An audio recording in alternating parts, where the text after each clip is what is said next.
বন্ধুরা, আজ তোমাদের কাছে একটা গল্পই বলছি। গল্পটা আমি কিছুদিন আগে ফেসবুক থেকেই পড়েছিলাম। গল্পটা খুব ভালো লাগলো, তাই আমি ভাবলাম তোমাদের সাথে একটু শেয়ার করি। এক বৃদ্ধ লোক লাঠি হাতে রাস্তা পার হচ্ছিলেন। এই সময় একটা ভদ্রলোক, তার এই 38 থেকে 40 বছর বয়স, তিনি হঠাৎ করে ছুটে এসে ওই বৃদ্ধ লোকের পায়ে নমস্কার করে বললেন, স্যার ভালো আছেন তো? স্যার অবাক দৃষ্টিতে ছেলেটার দিকে তাকিয়ে বলল, বাবা ভালো তো আছি, তুমি কে? আমি তো তোমাকে চিনতে পারলাম না। বললো, স্যার আপনি আমাকে চিনতে পারছেন না? আমি আপনার সেই ছাত্র, যে আপনার স্কুলে পড়তাম। আপনি অঙ্কের স্যার ছিলেন। বলছে, হ্যাঁ বাবা, আমার তো অনেক ছাত্রই তো পড়াশোনা করে পাশ করে বেরিয়ে গেছে। আমি তো তোমাকে চিনতে পারছি না।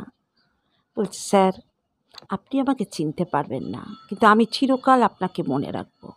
বললো, কেন বাবা, কি হয়েছে? কিছু কি ঘটনা? আমি কি কিছু করেছি? না স্যার, আপনি কিছু করেননি। আমি আমি আপনার কাছে কৃতজ্ঞ। আপনি কাউকে অপমান না করে, কাউকে শাসন না করেও বদলে দিয়েছিলেন। বলছে, কী বলছো বাবা? বলছে, হ্যাঁ, সেদিনের কথা মনে আছে স্যার?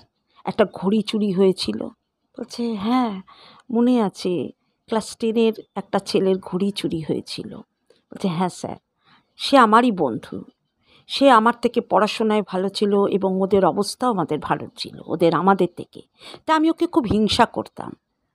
যেদিন ও টিফিন আওয়ার্সে ঘড়িটা খুলে বাথরুমে যায়, আমি লোভ সামলাতে না পারে ঘড়িটা তুলে আমার পকেটে নিয়েছিলাম। ছেলেটা এসে আপনাকে রিপোর্ট করে। আপনি তখন সবাইকে জিজ্ঞাসা করেন, কে ঘড়ি নিয়েছে? সবাই তো বলছে না, ঘড়ি নেয়নি।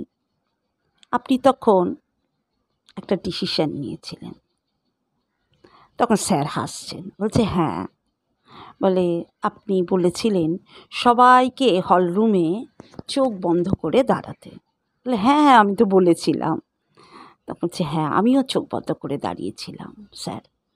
আপনি আস্তে আস্তে এলেন, প্রত্যেকের পকেট খুঁজছেন আর ঘড়ি পাচ্ছেন না। অবশেষে আপনি আমার কাছে এসে দাঁড়ালেন। আমার তো ভয়ে হাত পা কাঁপছে। আপনি আস্তে আস্তে আমার পকেট থেকে ঘড়িটা তুলে বললেন, এই তো ঘড়িটা পেয়েছি। কিন্তু আপনি আমাকে একটাও বকলেন না, শাসন করলেন না, কিচ্ছু বললেন না। আপনি ঘড়িটা পেয়ে ছাত্রটিকে দিলেন। ছাত্রটা জিজ্ঞেস করেছিলে, কে স্যার ঘড়িটা নিয়েছে? তখন আপনি বললেন, ঘড়িটা তো পেয়েছো, এটাই তোমার দরকার ছিল। কে নিয়েছে এটা জানার তোমার দরকার নেই। ঘটনাটা আমার জীবনে বিশাল প্রভাব ফেলেছিল স্যার। আসলে ঘড়িটা আমি নিয়েছিলাম তো, কিন্তু আপনি একটা থাপ্পড় মারেননি, একটা বকেননি, একটা শাসন করেননি। সেই ঘটনাটা আমার জীবনকে প্রভাবিত করে। আমি দিনরাত নিজেকে কুরে কুরে খেয়েছি। আমি আরও পড়াশোনা করেছি। আর স্যার আজকে আমি শিক্ষক হয়েছি। স্যার তখন হেসে আশীর্বাদ করে বললেন, বাবা এটাই তো আমাদের গর্ব। ছাত্ররা তো আমাদের সন্তান সম। আসলে সেদিন আমিও চোখ বন্ধ করে প্রত্যেকের পকেটে হাত দিয়েছিলাম। আমার চোখটাও সেদিন বন্ধ ছিল। তাই আমি জানি না তুমি চুরি করেছো কি না। সেটা অবাক দৃষ্টিতে বলল, স্যার সত্যি স্যার কৃতজ্ঞ আপনার প্রতি। এই রকম মাস্টার যুগে যুগে আরও আসুক। সত্যি স্যার, আপনি আমার জীবনের আদর্শ। সেদিনের ঘটনা আপনি আমাকে বদলে দিয়েছেন। সেই চোর ছেলেটা আজকে শিক্ষক হয়েছে, আর আমি অঙ্কের শিক্ষকই। আপনাকে অসংখ্য কৃতজ্ঞ স্যার। অনেক নমস্কার।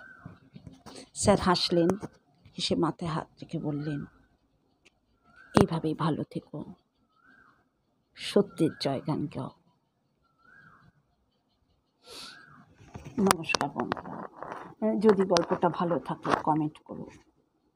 আর যদি তোমাদের জীবনে কিছু এরকম কোনো ঘটনা থাকে অবশ্যই জানিও। নমস্কার।